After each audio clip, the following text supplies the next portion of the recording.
hearing sa Senado tungkol sa... Tatlong araw na yan, ha? Tatlong araw na. Tungkol sa OVP. OVP.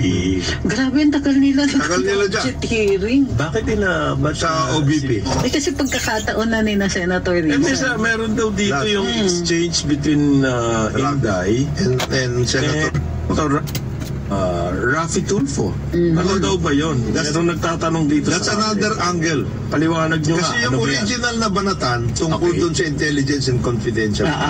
Okay. Na dinagdagan pa ng... Bakit Office of the President nagbigay pa kayo ng additional funds dyan sa OVP? Ang OP. May ganun. Meron. Sabi ng Office of the President, kanya yun eh.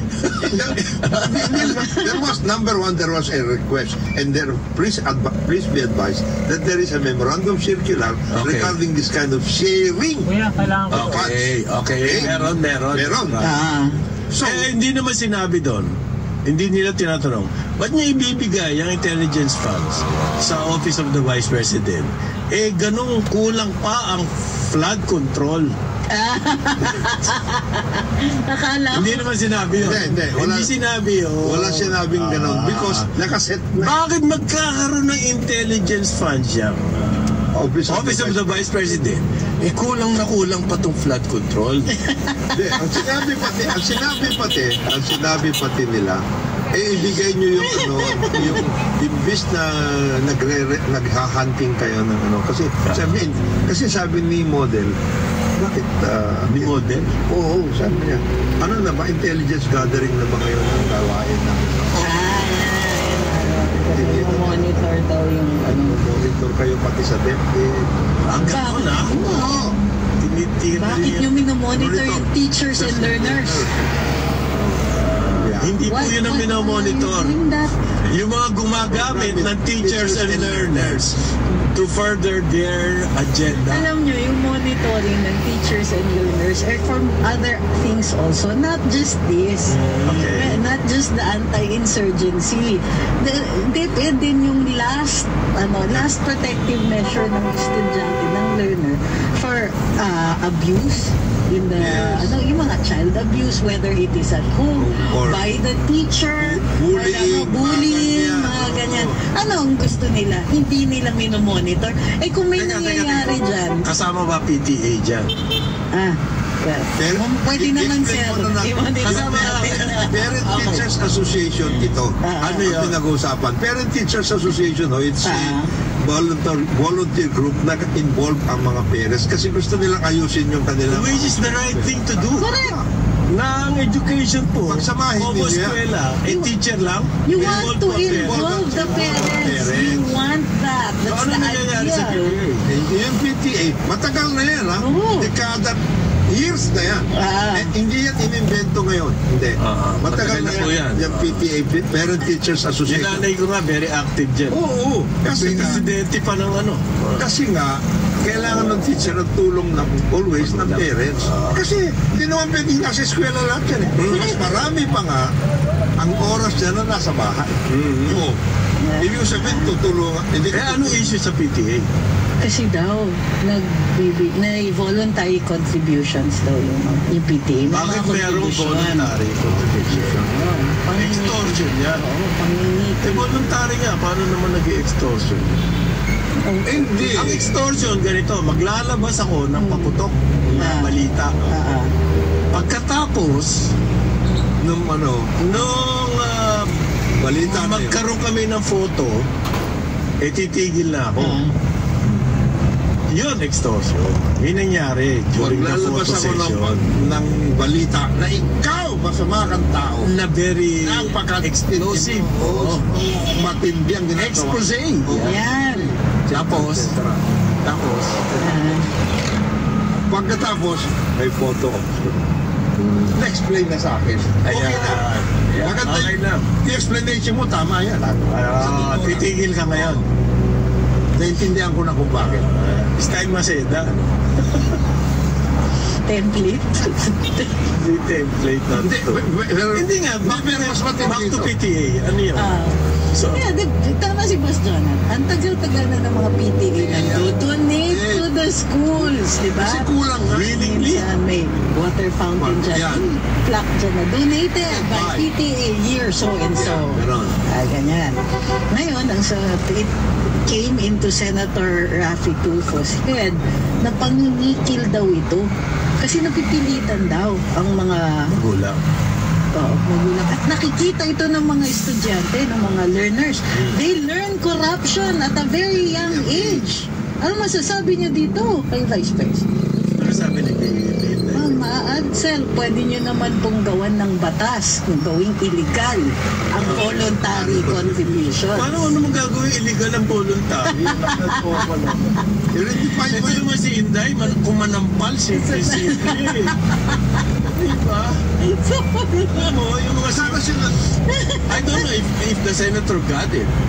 Pero sa akin, insulto yun. Ano ho? Gawin mong batas ang illegal, ang illegal, ang voluntary contribution. Yeah. Talagang pag-inigil. Voluntary ba? Pag-inigil. Pwede yung pagbawal yun. Kasalanan yun, ha? Kusang loob, bubulong mo din ibigay. We will have to redefine voluntary now. Okay. Sige, yung makasipo mo. Hindi kulang ho eh. Hindi naman voluntary, involuntary. Di ba? Yun, ganun ang exchange. Ganun ang exchange nila doon. Oo, kitang-kita. Kasi galit na galit. Nangingikil ho yan, extortion. Nakikita na Ito yung naman ang patay. tayo. Corruption! Yan. Yan ang nangyari. Teka, Pero, mas classic. nag-iisipan ko yung voluntary contribution. Paano nga ba natin pagbabawal yan? By redefine. Dapat, halimbawa, mayaman, nagbigay ng endowment sa PUP. Yan. Bawal yan. Galing siya sa PUP ha. Voluntary contribution, naku po, bawal yan. Galing, halimbawa, galing ako sa PUP. Doon ka graduate. Dito ako doon. Pinalad ka at gumanda ang Gumanda buhay. aking buhay. Meron ako isang kaibigan na gano'n na naging CEO na isang malaking kumpanya. Okay. At yun ang ginawa niya. Nagbigay siya ng endowment. Nagbugay siya ng endowment. Bawal. Voluntary. Tari ka eh. Hindi pwedeng voluntary. Kayo talaga. Tapos, ang pinaka-classic dito yung sa very, nakikita niyo yung intelligence behind the facade of cluelessness. Ay, uy! Yung facade niya. Define. Okay, Oo. okay. Sabi ni Inday, maaari mo naman gawan ng batas na maging illegal ang voluntary contributions. Ang sagot ni Sen. You've got mail. Alam mo, walang kapangyarihan ng Senado patigil yan. Ipatigil ang Bakit kayo voluntary. tawa-tawa? This was an intelligent response. Talaga si Mayor. Grabe kayo. Why are you doing this? Hearing ito ah. Hearing ito. Winner. Hearing yan. Hindi ito yung mga chismisan. Hearing talaga ito. Open ito. Na-televise ito ba? Daan-daan ka tatawa-tawa dyan. Mahirap ang ano sa hearing ha. Oo nga, mahirap pag-hearing ha. Amerikana ka dun eh. Uy! Oh. May Tsaka tita. live yan sa TV. Tatawa-tawa. Ikaw wala. Walang kapangyarihan ang Senado na gumawa ng hakbang laban sa voluntary contribution. Tama rin naman siya. Kasi ano bang hakbang ang pwede mong gawin against a voluntary contribution? I-define ko. I-redefine ko yung voluntary na yan. Kunwari lang yan, voluntary. Pero actually, Yan ang maganda. Kung magkaroon ka ng batas na lahat ng voluntary, kunwari lang na voluntary. actually, pag sinabi niyong voluntary, nananakot kayo. Ayan! Yan.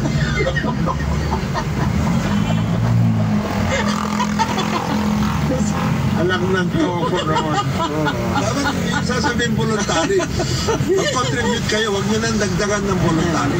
Contribution lang. Wala nang voluntary. Bawal na yung salitang voluntary.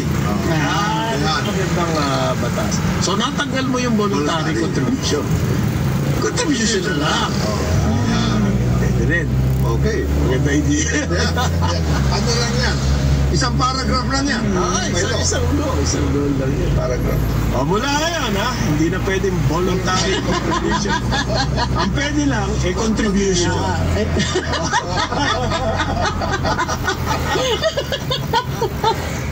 Yan ang magandang batas. Yan ang magandang batas. Simple lang. Ha? Simple. Magaling intindi niya. I-translate mo pa kahit anong lingwahe. Strike out yung voluntary na yan. Trixie, huwag kang tatawa-tawa lang. Nahalata ka Porket ba ikaw ay UP Law? Ganyan ka magtatatawa? Wala naman ako sinasabi sa UP Law. Porket ba naka ano pa ngayon? Long sleeves na green?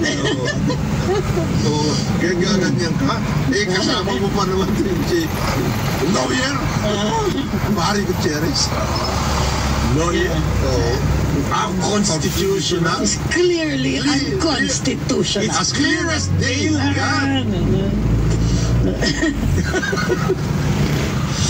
Ay, naku po.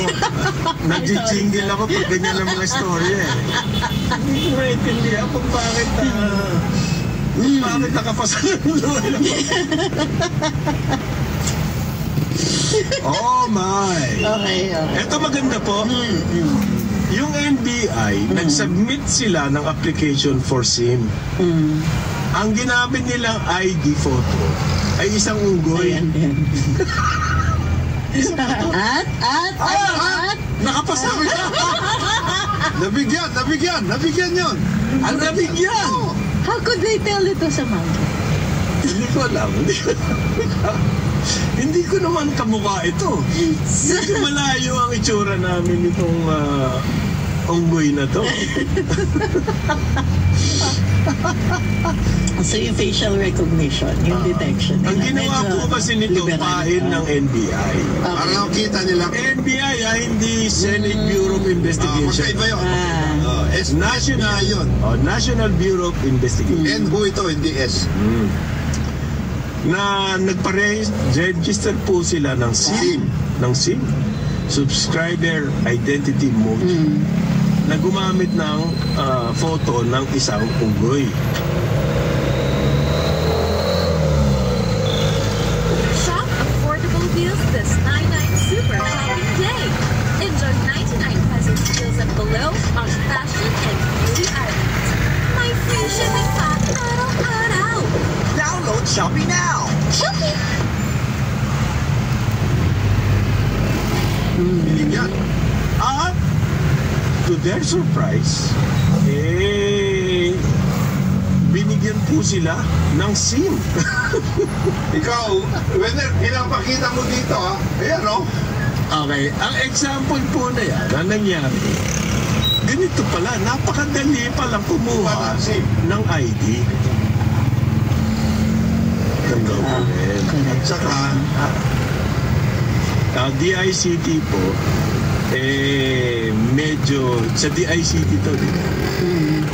National ID. DICT. Yung SIM registration. Hindi, sa telcos. Telcos ang So, nagtatanggap. kaninong telco kayo? Kaninong telco yan? Ay, aminin. Ano yan? Globe, Smart, Dito, o ano ba? Hindi po. Meron lang balita na ang PLDT Group vowed to support bills in the Senate. Ano daw? May by the way na balita dyan sa Samboy na yan. that the PLDT vowed to support 2 bills in the Senate. Hindi naman mukhang guilty. Hindi! About to support. Ano yan? Ano yan? Ang ano dito, mababanatan yan. Ang bill na ano yan is yung tungkol sa animal protection. Ayun, may lusot. May lusot. Ba't kayo gumagamit ng animal? Maawa naman kayo. Maawa kayo. Be kind to animals. Society for the Prevention of Cruelty to Animals, SPCC. Yan ang aangal dyan. Yan ang aangal dyan. Mali ang NBI doon. Ba't kayo nagpapasim ng animal? Yan pong text scam. Sa totoo lamang, yung mga SIM registration na yan, it's not going to. Kasi po, yung mga sindikato, text blast ang ginagamit. The machines. Bypass They can fake the SIM card. Yes. Binabypass na lang. At saka hindi lang yun, ang ginawa ng mga yan, kung ibang membro ng sindikato, before yung registration ended, bumili sila ng mga Marami. Isa pa yun. Isa pa yan. Kasi ang tagal nung... How do you trace those? How do you trace those SIM cards? Ngayon, nahuli nga ng pulis yun eh. Kaya sinasabi ng mga pulis, ilalabas namin ang mga pangalan ng nakakuha ng SIM na ganito. Tsakin ninyo na hindi kayo yan, ha? You got mail. Kung nakuha yung inyong SIM number, magpalit kayo. Wow. Kasi yung ating data, leakage, nagkakaroon ng nakitinding leakage eh. Oo nga eh. Nagagamit yung, baka ito si Winner, baka mamaya nakakuha. At hindi lang leakage na yan, through the telco. Yes. Ang leakage po na yan, through the banks. Banks, registration sa... yung mga bangko dapat din, mag-sinop sila, tingnan nila na yung security nila, yung kanilang mga data ng kanilang mga depositors, hindi makuha ng mga sindikato. Kasi may isang bangko na panay na panay, ang kulit. Araw-araw nakakatanggap ako ng scam, text scam, phishing, attempt. Dito sa bangko na to. Ang iniisip ko, bakit bukod tanging itong bangko lang na ito ang nadadali? Talaga. Meron din ako, just one particular bank. Just one bank. Paano kaya ito? Sinasabihan pa ako na uy, ginamit yung credit card mo sa bangko namin. Is this you? So, tingnan lang, if it's me daw, una akong credit card sa bangko niya. Hindi ko na sinagot. Kasi, phishing eh. Nanay ko. Is it you? Pag sumagot ka doon, kuha na lahat ng numbers mo. Tapos, pursue ko lang yung text blast na yan, that's a machine that bypasses. Hindi yan kailangan ng SIM. So, what is the point? Okay. Of having that registration. The problem is also worldwide. Dahil, It is. dati, yung mga tinatawag natin na GSM machines that can clone and that can conduct surveillance on text messages over the networks, the regular networks, the regular providers. Text hindi yung online na, hindi yung mga Viber and all that. So yung text messages yan, na-monitor, nako-clone. And it used to be that the makers of these machines could sell or would sell only to governments. Illegal ba yun? Ngayon, binuksan na nila. So, pwede na. They can sell to anyone. Mahal lang siya, pero they are if you're a private company, you can own. Yes. Halimbawa, magpa-market ako ng product ko. Pwede kong gamitin yan. Yes. So, sa atin, spamming yan violation yan ng Data Privacy Act. Okay. So, ano yan? Nagamit nga sa eleksyon. Pero mahalaga nagagamit sa eleksyon. Pero mahalaga pa rin doon. Meron akong text blast machine. Mahalaga pa rin na meron akong mga phone numbers. Yun na nga. Na saan galing yung data na yun? Ay, madali yun. Yung mga phone numbers na pwede kong padalahan ng text blast. Meron kasing iba. May nagbebenta, no? Oh, yes. That's one. May consolidator ng data ba? But some of these, they can work in particular areas. So, kunwari, nandito ka, madidetect niya yung phones within the area. Kukunin yung numbers. Or, they can blast to those paano phones nalaman in that nun area. na meron ako account doon sa bangko na yun? Yan, specific na yan sa bangko. Bangko na yan. That's the only way they could have gotten that. Para meron na, alam mo, meron ng mga, kumbaga sa halimbawa doktor o abogado, meron ng bisector. Halimbawa ikaw, magaling ka sa special child. Ito, meron na kayong specialization. Ganyan na rin dyan. Meron yung, ito, magagaling. Ito, political numbers ito. Yan. Yan. Ito, mga, influencers bangko. Ito, bangko. Account to. At saka itong bangko. Specific na bangko rin yun. Ito, malakas gumastos sa... nightclub. Yeah. So, yung mga text mo dyan, Yan na. may kinalaman sa good time. Oh, yes. Di ba? Yes. Meron Ito, profiling talaga yan. Meron na. Parang ano to, yung statistic, yung nangyari sa Brexit. Yes. Ganyan. Ganyan ang ginawa nila eh. Kaya talo eh. Kaya natalo yung state. Na-analyze nila, yung analytics. Na-analyze nila. Itong mga to, pwedeng makonvince. Mga ganyan. Tapos specific ang ano. So they Specific meron information. very specific. Nakuha nila. But they can also do that online. So sa atin, merong naging issue na ito sa US and it should be an issue here called net neutrality. Yes. Yung providers, hindi nila ipapakita lahat ng available websites. Isinubukan yan sa atin ng, I will not name the provider, no? Na there are certain websites na invisible sa'yo because they do not subscribe to that particular provider. Okay. So they were doing this nung dalawa lang sila. So ngayon na napasukan na iba plus meron pang ibang so sila na namimili kung ano lang pwede makikita mo. And that's very, very dangerous. Because yan ang influencing ng exactly. Kaya yun yung mass thinking, mass psychology. Yan na yes. Ganyan din ang gagawin pag nagkaroon ng law tungkol sa voluntary contribution. Ayan. Sa totoo lang. Ito, kaya mo nang piliin kung saan. Kaya mo nang piliin, ito pwedeng voluntary contribution. Ito contribution lang.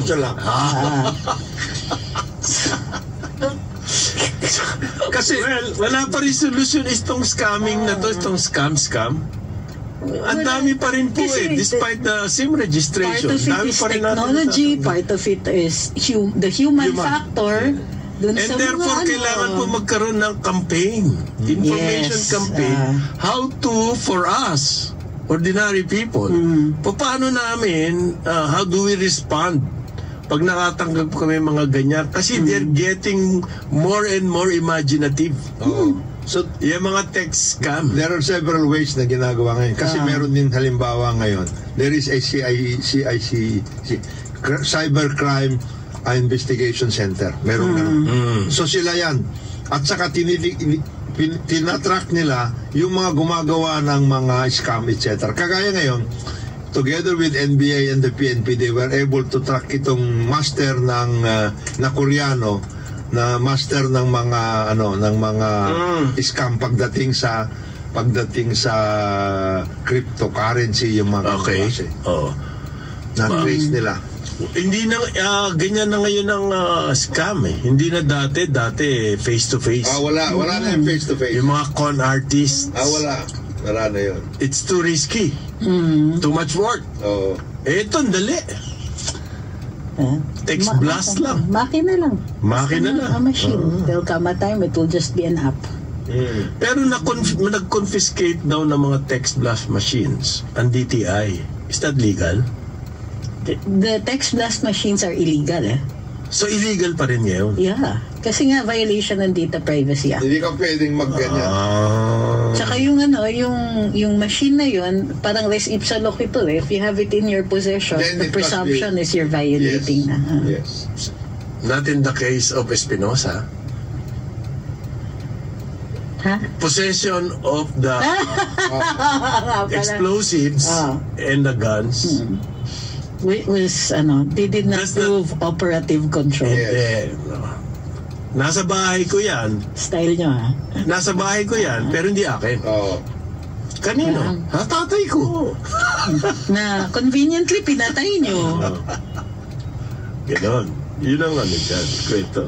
Ay nako, papunta na tayo dun sa... Meron daw pong politicians ang nahulihan nitong text blast machines. Oo, kasi ginagamit niya sa election. Sa election yan Ayan, ganyan Pero kumpiskado rin yon. Kung matrace nila. Pero walang kaso yung politician. Pero nakumpiska yung text blast machines. At siya yung nagbe-benefit, di ba? Paano yun? Paano yun? So wala na lang kaso. Akin na lang yung text blast machines mo. Eto tanong, saan mo pupunta yung mga text blast machines na yun? Wala namang very public na yung siraan. Parang yung sa off-track betting, di ba? Wala. Sisirain mo yung makina. Wala yan. o yung customs na huli yung kotse. Ibubulldozer, pipin. Walang ganun eh. Hindi pwede yun. Hindi pwede pipin. Ano yan? That's abuse of authority. Abuse of authority. Parang PTA. No, parang PTA. Abuse of authority. Yan. May mga senador, inaabuso nila yung capacity natin, paniwalaan sila eh. Ano yun? Anong tawag naman doon? Ito naman si Joy, sabi niya, abuse of thinking that people can be fooled. Abuse of thinking that we care. itong si Joy, loko ito. Ano sabi? Text sa akin, tungkol daw kay Rapi, kay Senator Turco. Si Ma'am Inday naman, pinakita pa na nag-iipon ng katangahan si Tuto. Uy, Ma'am Inday, pinagalitan pa si Ma'am Inday. Uy, ginastos naman yung katangahan eh. Nakita na. Simple lang naman yung sampan ni Inday Hindi naman ganun ka brutal. Hindi brutal. Hindi naman brutal yun. Simple Kasi kailangan pag-isip-isip ka pa. Oo. Kung talaga kung bawal ito, pwede naman kung talaga magpasa ng batas na ibawal nyo na lang ang voluntary contribution. Simple lang. Pero wala naman kami kapangyarihan. Ito si Trixie ko wala po kami kapangyarihan magpasa ng batas. Magbabalik ang karambola kasi tatawa pa ako. Ang oras natin, 9:31 ng umaga. Balikan natin ang ating mga karambulista at ang programa Karambol sa DWIZ. Nagbabalik ang karambola kasama pa rin sa impilan, Conrad Banal, Jonathan De La Cruz. Ako po si Trixie Cruz Angeles. May mahalagang tanong dito na kailangan natin siguro sagutin. Kapag daw ba, illegal daw ba kapag voluntary text blast? Illegal daw ba yun? Kailangan natin sagutin yung stupid question. Alak ng toko, ang hirap ng tanong na yun. Illegal ba ang voluntary text blast? Yes. Kasi voluntary. Ang text blast, illegal. Pero kung voluntary, illegal pa ba yun? Kasi meron kang text blaster. Gano'n. Saan mo kinuha yan? Puro mga tama ka, Trixie. Yun lang mga nandito sa ating mga comment section. What? Okay. Kailangan na daw ng bumbero pagka si Inday ang nandun sa mga budget hearings. At kailangan ng bumbero. Daming sunog eh. Sabi daw, inuupakan siya sa intelligence. Pinaliwanag niya, ganito, nangyayari niya sa intelligence funds, ganito namin ginagamit yan, and so on and so forth. Pati hindi, sinabi, pwede nyo naman ho kami hindi bigyan.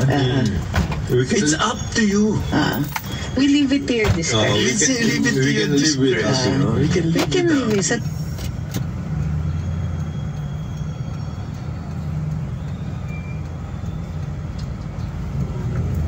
Up mo.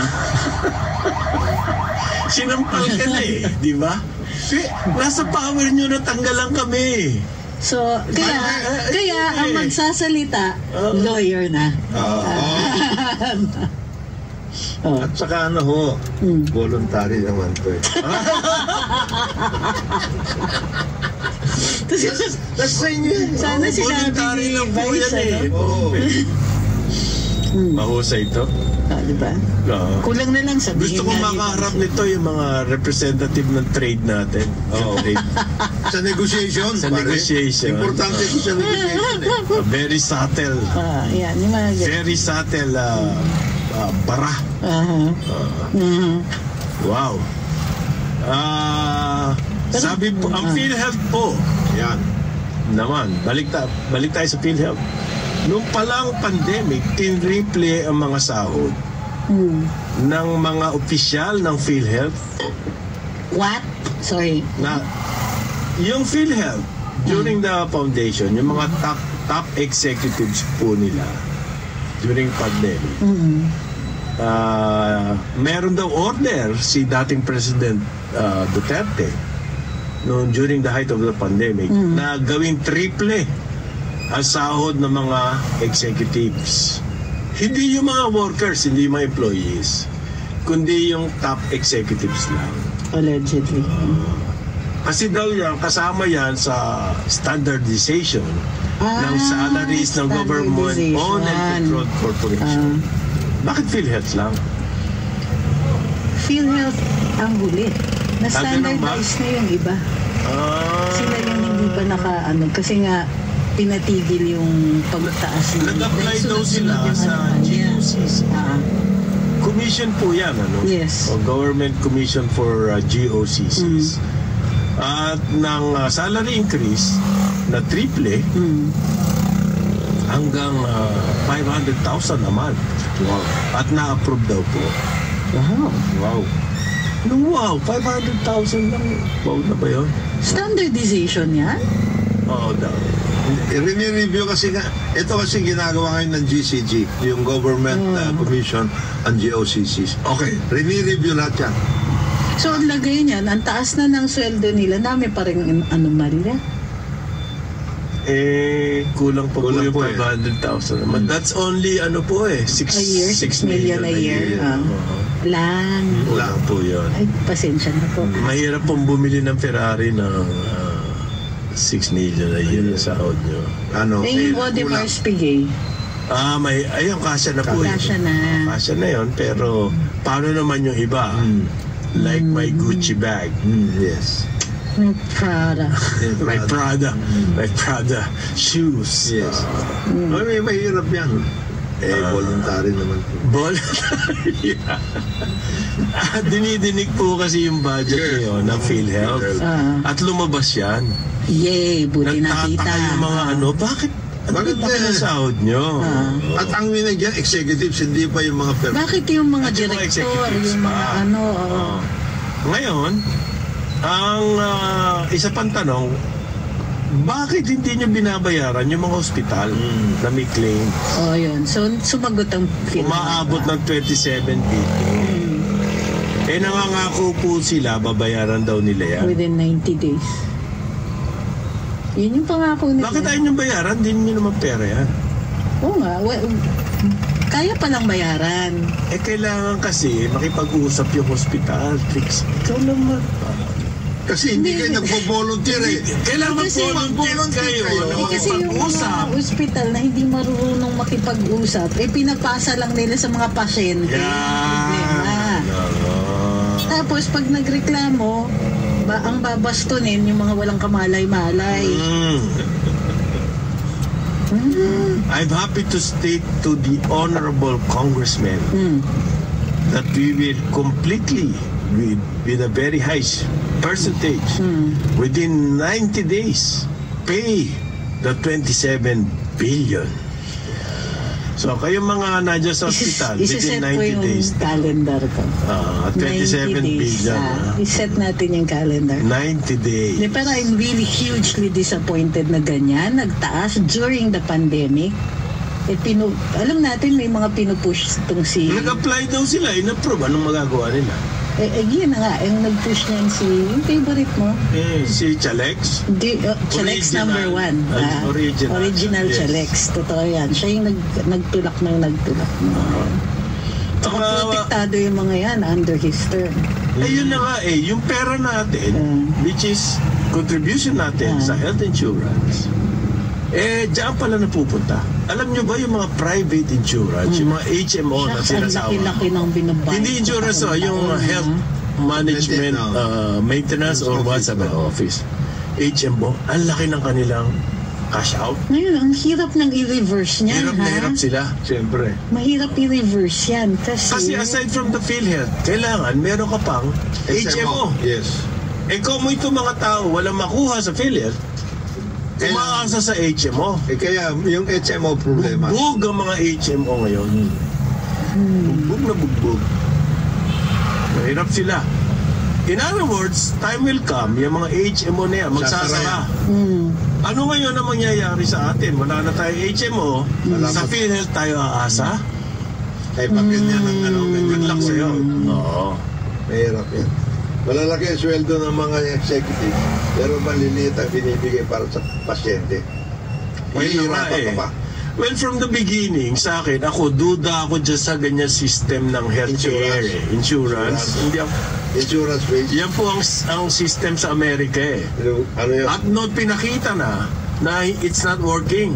Nagkakandahirap-hirap ang mga tao. Magbebenta ng bahay pag nagkasakit. Ponzi scheme nga siya eh. Insurance? Yung Ang daming hindi covered. Patay ka.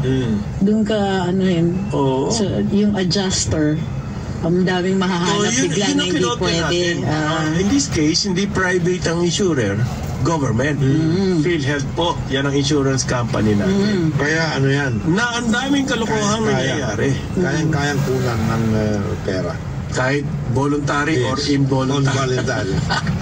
Tapos hanggang ngayon, wala pa akong naririnig na scholarships para madagdagan ng ang healthcare workers natin.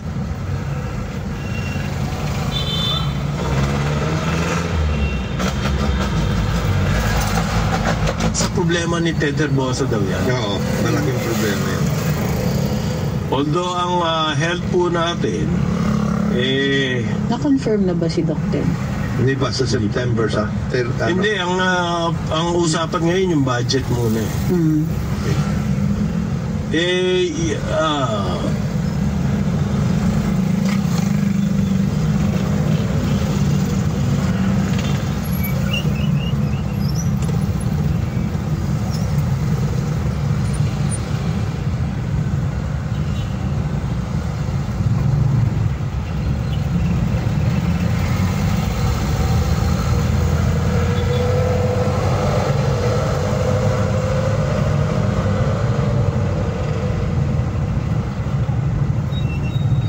Isa pang balita ho, yung mga domestic tourists natin. Sabi ng, ano ba tong CAB, Jonathan? Civil Aeronautics Board. Ano yung kanila? Sila yung nagre-regulate, regulator to, no? Ng mga fare. Okay, ng fare. Yung CAB, yung CAB. Yung airlines. Pilots. Mula daw po sa September 20, no? Ang overbooking ng mga domestic airlines lilimitahan na sa 10%. Bakit ang problema ba yung overbooking o yung airport? Hindi yung overbooking kasi doon sila kumikita eh.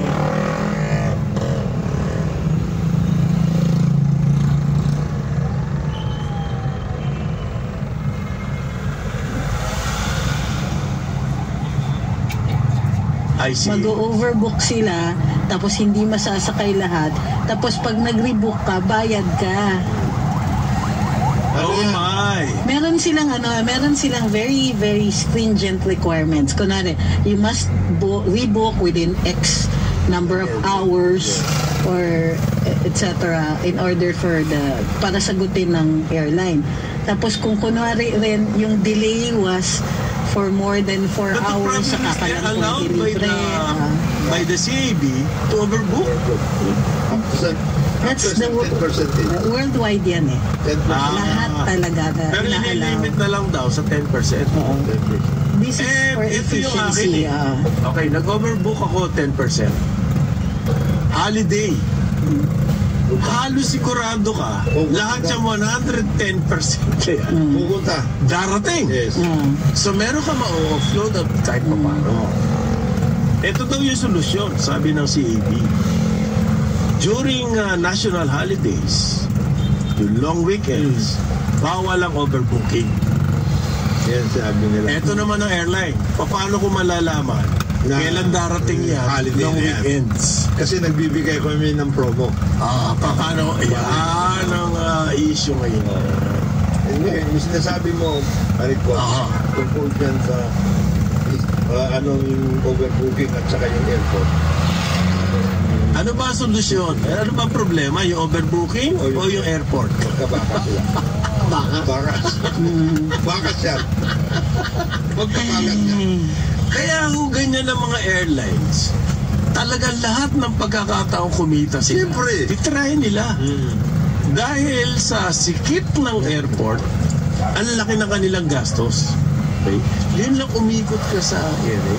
Bido, cost of fuel. Gastos na At hindi ka makalanding dahil wala kang slot.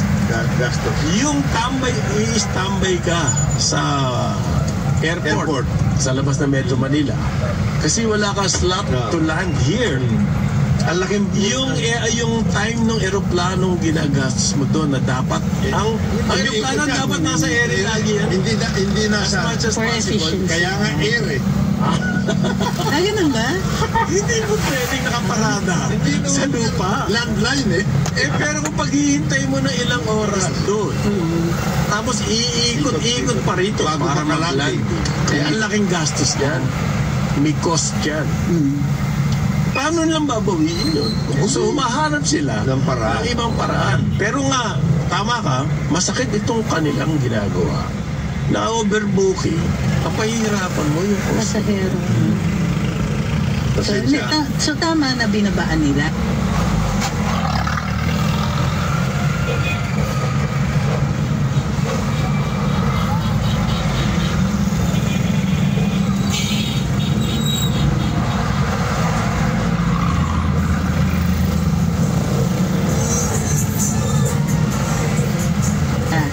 To 10%.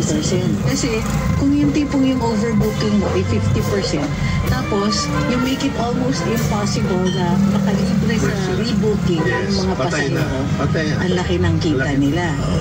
Pagka nakita na naman natin, uy, ba't ang laki ng kita niya dito? Because there's no other way na kumita sila dahil nga may problema yung airport. So makikita na naman yung airport officials. Ma-accelerate yung Privatize. May accelerating privatization. So laking tulong pala niyan sa atin. Bakas nga eh. Ganito po ang ating Magpabakas mga yan. airlines. Ah. Both our domestic, the three of them, samahan na natin yung AirAsia, Cebu Pacific and PAC. Lahat po yan nalulugi. Sa ibang bayan, during the pandemic, ang ginawa ng gobyerno, hindi pwede magsara yung mga airlines na yan. Kaya Kundi titigil ang economy. subsidize siya. Sinubsidize nila. Especially in the Middle East. US rin. Dito, we did not a single centavo. Okay. We just let them. Ang ganito po yung kanila situation, hindi dahil sa kinakapihan natin yung airlines. Realidad lang, real talk. Hindi na nga sila nakatanggap na sa subsidy. Pinahihirapan pa ng gobyerno. Okay, yung mga landing fees and everything. Halimbawa, PAL, Cebu Pacific. Pag kailangan mo magbayad ng mga landing fees and everything. Ganito yung argument nila eh. Base namin, ang